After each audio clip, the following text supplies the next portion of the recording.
Another important aspect of MVIS is monitoring, and I think that's very crucial.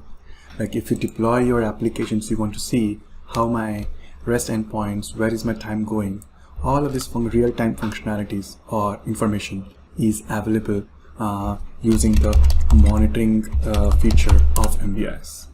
So if there are two things for it. One is performance statistics logging. So what happens is like we are able to write when you enable this performance status logging functionality, we'll write the information into a log file which is available to you for your various consumers, which can integrate with different monitoring solutions. So that is the flexibility available.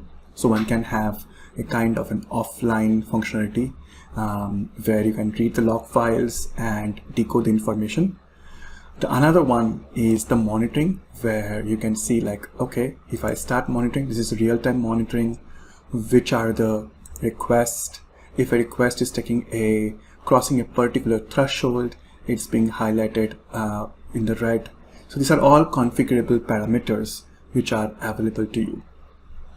It also gives you the number of connections available in the connection pool, which are idle and which are news. So kind of a real-time view for it.